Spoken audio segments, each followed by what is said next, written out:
Hello everyone. आज मैं topic आपको जो पढ़ाने जा रहा हूँ मोमेंटम के बारे में बताऊँगा मैं आपको। मैंने इससे पहले इसमें न्यूटन्स फर्स्ट लॉ के ऑफ मोशन के बारे में बताया था, और ये जो टॉपिक है मैंने force and laws of motion से लिया है। तो आज मैं मोमेंटम के बारे में पिछले क्लास में बताया था कि मोमेंटम क्या होता है, मास इनटू वेलोसिटी, है ना। कि जब मोमेंटम निकालते हैं हम लोग तो मास इनटू वेलोसिटी फार्मूला से निकालते हैं। मास की SI यूनिट केजी होती है और वेलोसिटी की SI यूनिट होती है मीटर पर सेकंड, यानी केजी मीटर पर सेकंड होती है। ठीक है, तो अब हम जो करने जा रहे हैं उसमें हम ये देखेंगे, एक न्यूमेरिकल्स मैं आपको बता रहा हूँ, कोई न्यूमेरिकल्स है हम उसको कैसे बना सकते हैं। ठीक है, फॉर एग्जांपल मैं क्वेश्चन नोट डाउन करा देता हूँ, आप नोट डाउन कर लेना। Calculate the momentum of a toy car of mass 200 gram moving with a speed of 5 metre per second.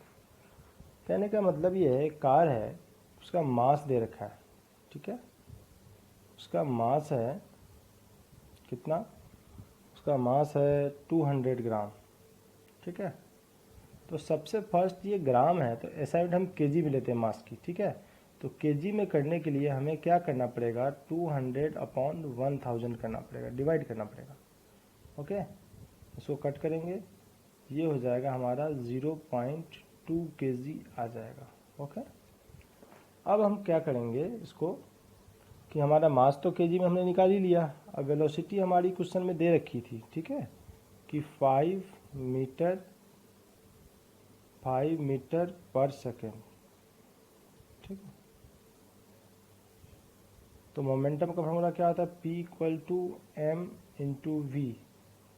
तो मास कितना हमारा है 0.2 इंटू 5, है ना। तो इसको हम कट कर देंगे, तो यानी कि हमारा आ जाएगा 1 केजी मीटर पर सेकेंड। ठीक है, तो ये हमारा मोमेंटम निकल गया। तो हम लोग मोमेंटम इस तरह से निकालते हैं, यानी कि मोमेंटम में हमें मास इनटू वेलोसिटी को मल्टीप्लाई करना होता है।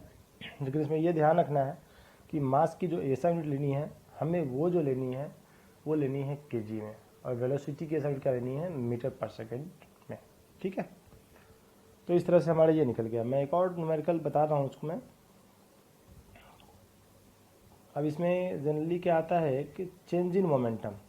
ओके, चेंज इन मोमेंटम आपको निकालने को आएगा कि चेंज इन मोमेंटम निकालना है। ओके, तो क्वेश्चन नोट डाउन कराया था, what is the change in momentum, मतलब फाइंड आउट क्या करना है यहाँ पे, change in momentum find out करना है। वेट यानी कि मास दे रखा है,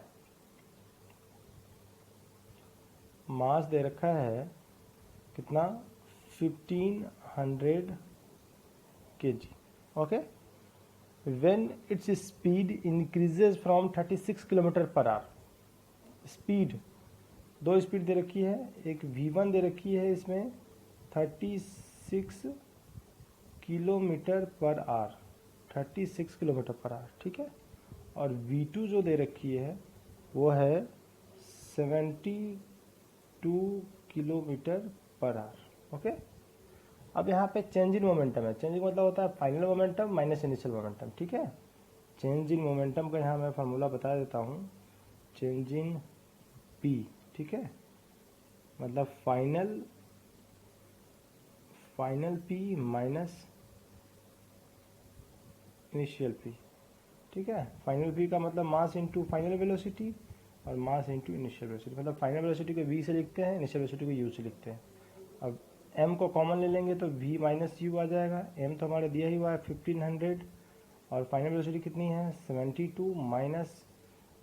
अब यहाँ पे एक चीज़ है, एक चीज़ बताना चाहूँगा। यहाँ पे मैंने चेंज नहीं किया, यहाँ पे इसको पहले चेंज करना पड़ेगा। मैं एक बार फिर से बता दे रहा हूँ उसको, 36 किलोमीटर पर आवर है, इसको मीटर पर सेकंड में आपको चेंज करना पड़ेगा। तो किलोमीटर पर आवर को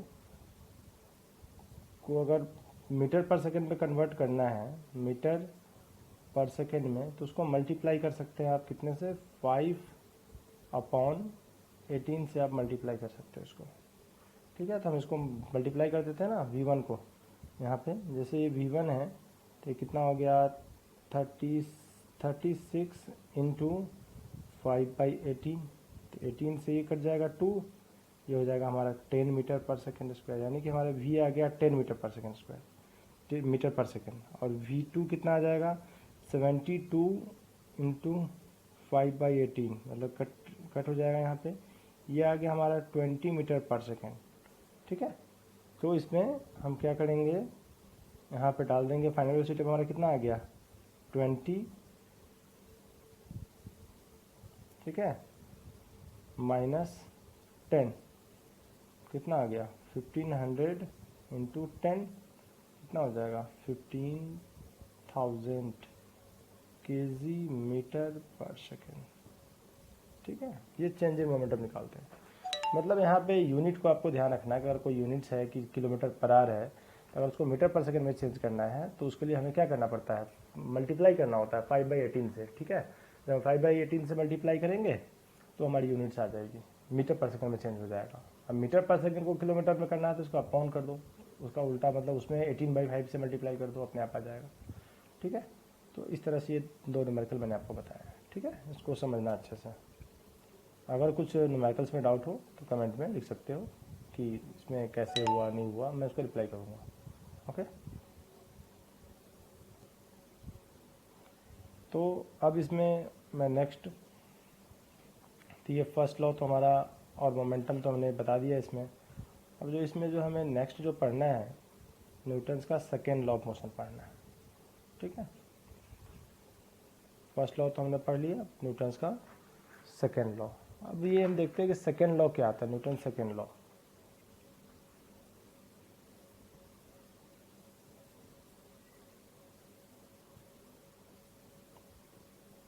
Newton's second law of motion. इसमें क्या होता है कि जो Newton second law of motion है कि इसका डिफाइन है कि द रेट, ठीक है, of change, the rate of change of momentum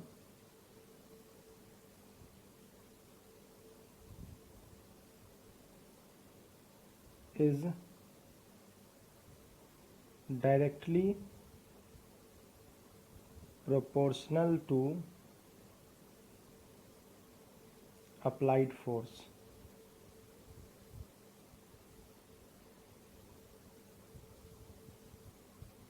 The rate of change of momentum is directly proportional to applied force. यानी कि जो फोर्स है यहाँ पे डायरेक्टली प्रोपोर्शनल होगा rate of change of momentum के, ठीक है।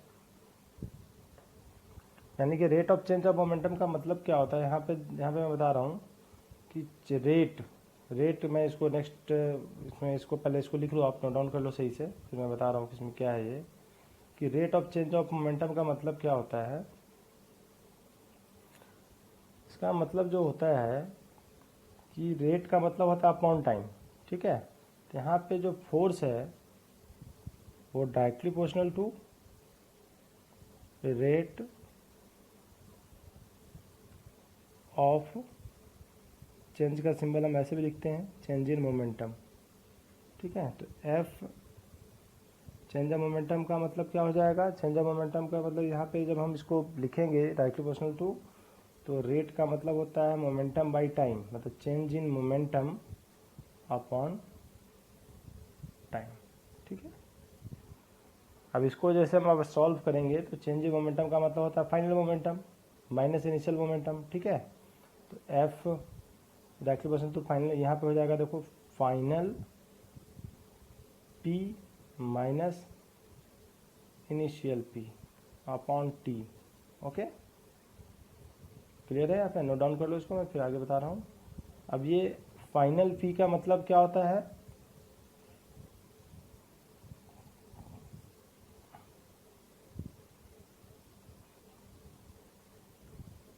अब यहाँ पे क्या है कि फाइनल पी का मतलब क्या हो जाएगा, फाइनल मोमेंटम का मतलब होता है मास इनटू फाइनल वेलोसिटी मतलब v, mass into initial velocity u upon time, okay. अब यहाँ पे m को कॉमन लेंगे तो v minus u by t, okay. और फर्स्ट इक्वेशन ऑफ मोशन क्या होता है, ए इक्वल टू होता है a equal to v minus u by t. तो वी माइनस यू की बाई टी की जगह पे इसको हम यहाँ पे पुट कर देंगे। तो F is directly proportional to m into a. Directly proportional को हटाने के लिए यहाँ पे कांस्टेंट वैल्यू के लेंगे जिसकी वैल्यू 1 होगी। तो f equal to m into a, यानी कि यहाँ पे जो हमारा फार्मूला आ गया, force equal to mass into acceleration. Okay, तो ये हमारा फार्मूला आ गया कि force equal to mass into acceleration. तो न्यूटन का जो सेकेंड लॉ है उससे हमें फोर्स का फार्मूला मिलता है, यानी कि force equal to mass into acceleration. ठीक है, और ऐसा यूनिट ऑफ फोर्स इज, जो ऐसा यूनिट होगी फोर्स की, ठीक है, फोर्स की जो ऐसा यूनिट होती है वो होती है, हम जनरली न्यूटन लिखते हैं फोर्स का ऐसा यूनिट, लेकिन उसकी अदर यूनिट क्या हो सकती है, एम इंटू ए है। जैसे ऐसा यूनिट जो इसकी करेंगे, ऐसा यूनिट ऑफ फोर्स, तो ये तो न्यूटन है जिसको हम लोग कैपिटल एन से लिखते हैं। ठीक है, और अदर यूनिट्स की बात करें तो हो जाएगा हमारा मास का unit f into m into a k g metre per second square. Okay, तो आज की टॉपिक मैं यही ख़त्म करता हूँ। नेक्स्ट टॉपिक में मैं आगे बताऊँगा थर्ड लॉज के बारे में। ठीक है, थैंक यू वेरी मच।